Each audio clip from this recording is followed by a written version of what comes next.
Assalamualaikum warahmatullahi wabarakatuh. Perkenalkan, nama saya Salsabila Putri Pustasari dari kelas 11 MIPA 1, absen 29.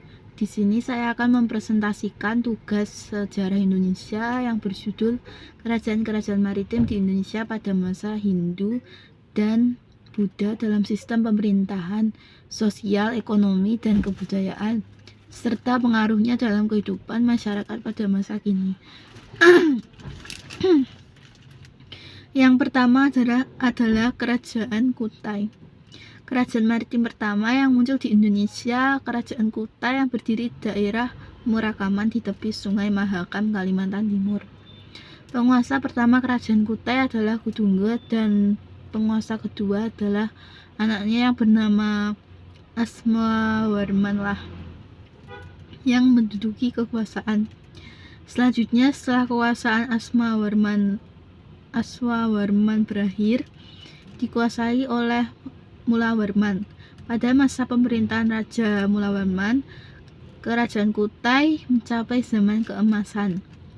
Kerajaan Kutai diperkirakan menjadi tempat singgah jalur perdagangan internasional melewati Selat Makassar, melewati Filipina dan Cina, sehingga sumber perekonomian Kerajaan Kutai berasal dari kegiatan perdagangan. Selain itu, Kerajaan Kutai memiliki tradisi melakukan upacara-upacara di tempat suci. Nah, terbukti dengan adanya prasasti yang disebut yupa atau batu tertulis. Tulisan yang terdapat dalam yupa menggunakan huruf Pallawa bahasa Sanskerta. Yupa merupakan tugu peringatan upacara kurban. Dalam suatu prasasti terdapat kata Vaprakekvara yang berarti lapangan luas untuk pemujaan. Vaprakekvara berkaitan erat dengan agama Siwa, sehingga dapat disimpulkan bahwa Kutai menganut agama Siwa.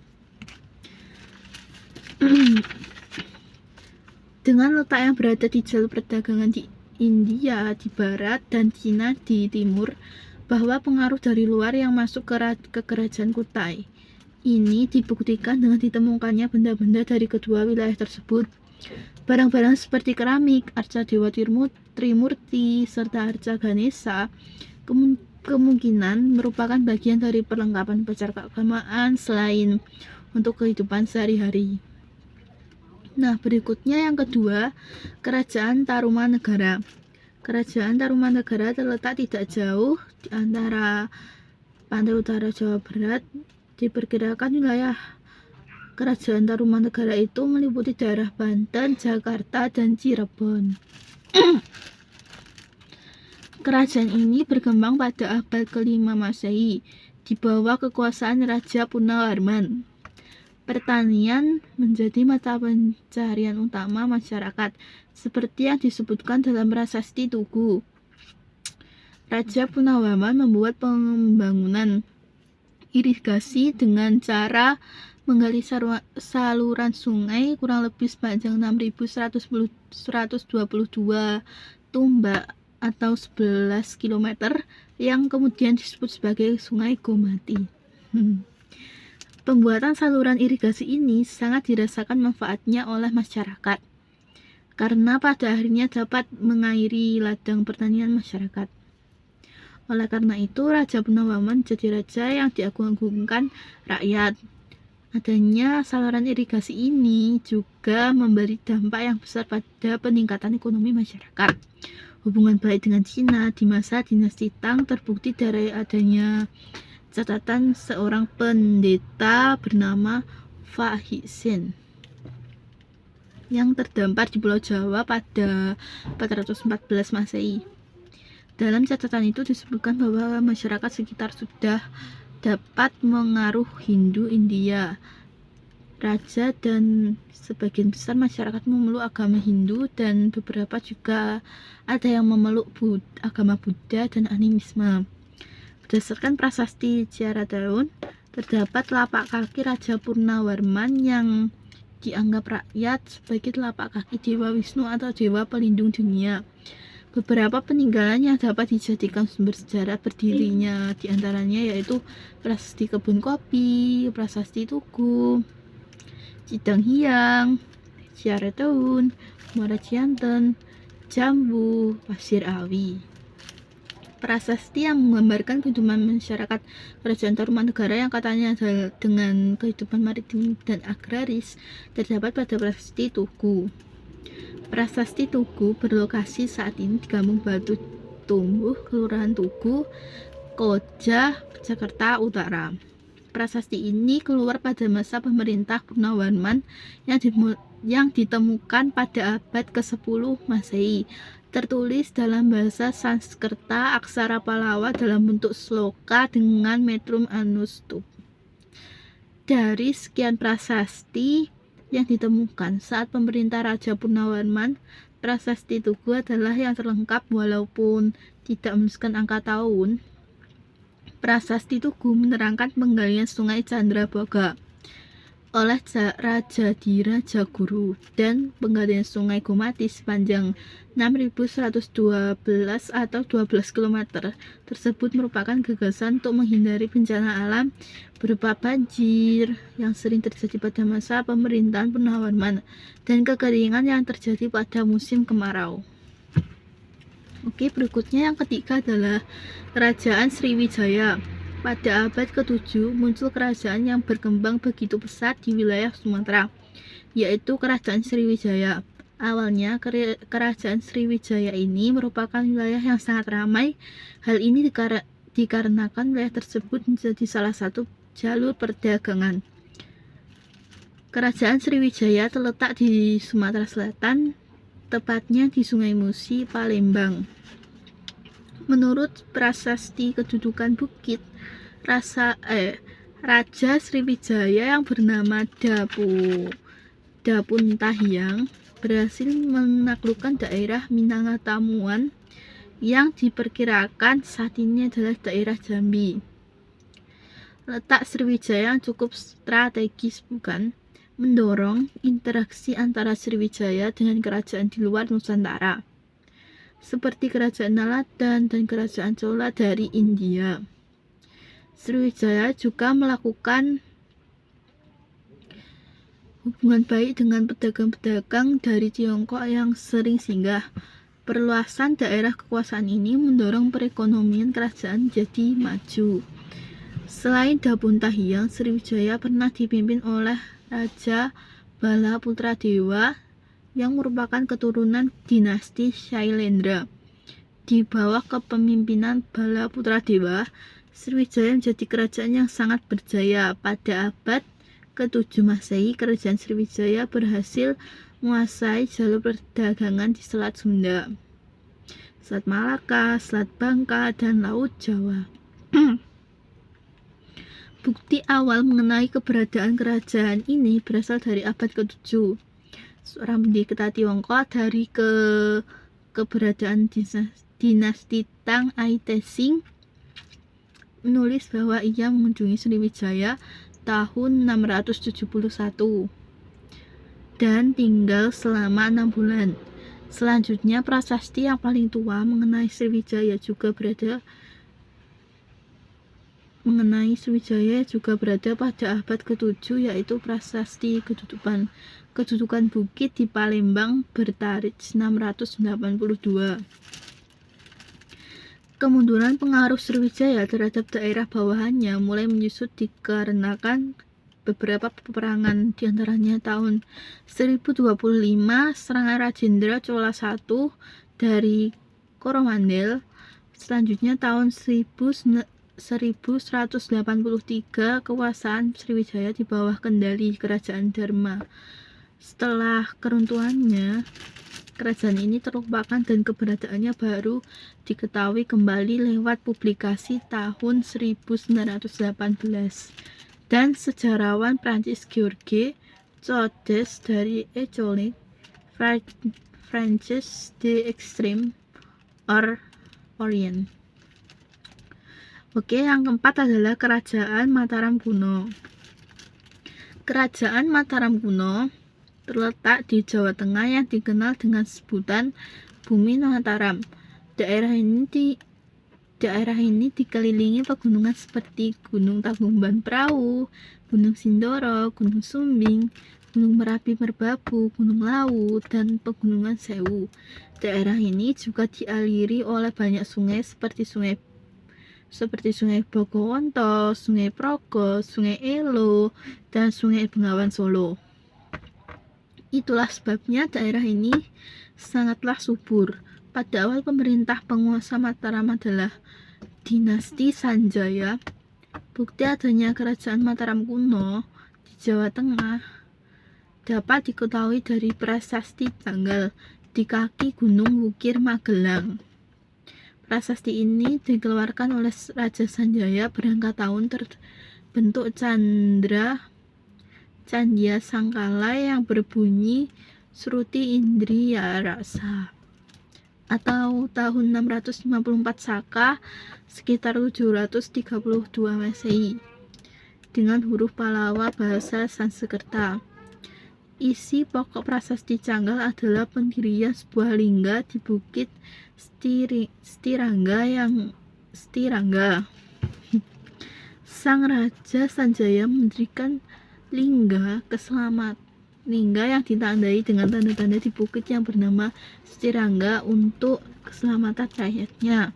Di samping itu juga ada prasasti Canggal, juga prasasti Matyasih atau prasasti Kedu yang dibuat oleh Raja Belitung yang menyebutkan bahwa nama Sanjaya adalah raja pertama Wangsakarta dengan ibu kota di Malang Ripoh Pitu. Dalam prasasti ini disebutkan raja-raja yang pernah memerintah ialah Sanjaya, Panangkaran, Panunggalan, Warak, Garung Pikatan Kayuwangi, dan Dyah Balitung. Kehidupan ekonomi masyarakat bertumpu pada pertanian. Kondisi alam bumi Mataram yang tertutup kondisi alam bumi penataran yang tertutup dari dunia luar sulit untuk mengembangkan aktivitas perekonomian dengan pesat. Pada masa Balitung, aktivitas perhubungan dan perdagangan dikembangkan melalui Sungai Bengawan Solo. Pada prasasti Wonogiri, bahwa desa-desa yang terletak di kanan kiri sungai dibebaskan dari pajak dengan catatan harus menjamin kelancaran lalu lintas lewat sungai tersebut. Bumi Mataram diperintah oleh dua dinasti, yaitu dinasti Sanjaya dan dinasti Shailendra. Dinasti Sanjaya beragama Hindu dengan pusat kekuasaannya di utara. Dengan hasil budayanya berupa candi-candi seperti Gedong Songo dan Dieng. Dinasti Shailendra beragama Buddha dengan pusat kekuasaannya di daerah selatan dan hasil budayanya dengan mendirikan candi-candi seperti Candi Borobudur, Mendut, dan Pawon. Semua terjadi perebutan kekuasaan, namun kemudian terjalin persatuan ketika terjadi perkawinan antara Pikatan Sanjaya yang beragama Hindu dengan Moda Wardani Shailendra yang beragama Buddha. Sejak saat itu, agama Hindu dan Buddha berdampingan secara damai. Hal ini menunjukkan betapa besar jiwa toleransi bangsa Indonesia. Toleransi ini merupakan salah sifat kepribadian bangsa Indonesia yang wajib kita lestarikan agar tercipta kedamaian, ketentraman, dan kesejahteraan. Yang pertama adalah dinasti Isana di Jawa Timur. Seperti telah dikemukakan di depan bahwa pada abad ke-10, pusat pemerintahan di Jawa Tengah yang dipindahkan ke Jawa Timur dipengaruhi oleh berbagai faktor. Pendapat lama menyatakan karena 1. Bencana alam, yakni meletusnya gunung berapi, dan kedua adalah akibat banyak tenaga laki-laki yang dipekerjakan untuk membuat candi sehingga sawah menjadi terbengkalai. Pemindahan kekuasaan ke Jawa Timur dilakukan oleh Raja Empu Sendok dan membentuk dinasti baru yaitu Isana. Nama istana diambil dari gelar resmi Empu Sendok, yakni Sri Maharaja Rake Hinosri Isana Wikramatungga Dewa. Wilayah kekuasaan Empu Sendok meliputi Nganjuk di sebelah barat, Pasuruan di timur, Surabaya di utara, dan Malang di selatan. Empu Sendok memegang pemerintah dari tahun 929 sampai 947 dengan pusat pemerintahannya di Watugaluh. Kehidupan sosial ekonomi masyarakat kerajaan di Jawa Timur ini cukup baik karena mendapat perhatian dari raja-raja yang memerintah. Di antaranya Airlangga yang memerintahkan membuat tanggul di Waringit Pitu, Prasasti Kalegan 1037, dan waduk-waduk di beberapa bagian Sungai Brantas untuk pengairan sawah-sawah dan mengurangi bahaya banjir. Oke, yang kelima adalah Kerajaan Singosari. Perkembangan Kerajaan Singosari pada masa pemerintah Kertanegara. Setelah berakhirnya Kerajaan Kediri, kemudian berdirilah Kerajaan Singosari yang diperintah oleh Ken Arok sejak tahun 1222 sampai 1227 Masehi, dan Kerajaan Singosari berlangsung sekitar 70 tahun. Singosari yang memiliki ibu kota yaitu Tumapel. Pada awalnya, Tumapel adalah wilayah kabupaten yang berada di bawah kekuasaan Kerajaan Kediri dengan bupati atau akuwu bernama Tunggul Ametung. Akan tetapi Tunggul Ametung kemudian dibunuh oleh Ken Arok. Semua itu dilakukan oleh Ken Arok karena ia terpikat oleh Ken Dedes, yaitu istri dari Tunggul Ametung. Ken Arok membunuhnya dengan sebilah keris buatan Empu Gandring. Padahal keris itu belum siap untuk dipakai, tapi karena Ken Arok sudah tidak sabar ingin memperistri Ken Dedes, direbutlah keris dari Empu Gandring sekaligus membunuh Empu Gandring dengan kerisnya itu. Sebelum meninggal, Empu Gandring mengutuk Ken Arok bahwa keris itu nantinya akan membunuh sampai 7 turunan Ken Arok. Akhirnya Ken Arok menjadi bupati atau akuwu Tumapel menggantikan Tunggul Ametung yang terbunuh. Ken Arok menjadi raja setelah ia menyerang Kerajaan Kediri yang saat itu dipimpin oleh Kertajaya. Kertajaya mengalami kekalahan dan Ken Arok berhasil menguasai wilayah Tumapel dan melepaskannya dari Kerajaan Kediri. Ken Arok memiliki gelar Sri Rangga Rajasa Sang Amur Mabumi. Singosari juga memiliki hubungan baik dengan Majapahit. Semua itu tertulis dalam kitab Negara Kertagama. Pergantian kekuasaan terjadi karena Ken Arok dibunuh oleh kaki tangan Anuspati yang merupakan anak tirinya. Anuspati kemudian menjadi raja menggantikan Ken Arok. Di bawah pemerintahannya, Raja Kertanegara Singosari mengalami masa kemajuan. Di bawah pemerintahannya dilakukan ekspedisi Pamalayu 1207 sampai 1286 Masehi dengan tujuan untuk menaklukkan kerajaan Melayu dan melemahkan kerajaan Sriwijaya. Selain itu, Kertanegara juga berhasil menguasai Bali 1284 Masehi, Jawa Barat 1289 Masehi, Pahang dan Tanjung Pura. Bahkan Kertanegara mampu mencegah serangan Kubilai Han terhadap Singosari. Kertanegara bertujuan untuk menyatukan seluruh Nusantara di bawah kerajaan Singosari. Kertanegara adalah raja terakhir dan raja terbesar dalam sejarah Singosari 1272 sampai 1292. Ia adalah raja pertama yang mengalihkan wawasannya keluar Jawa.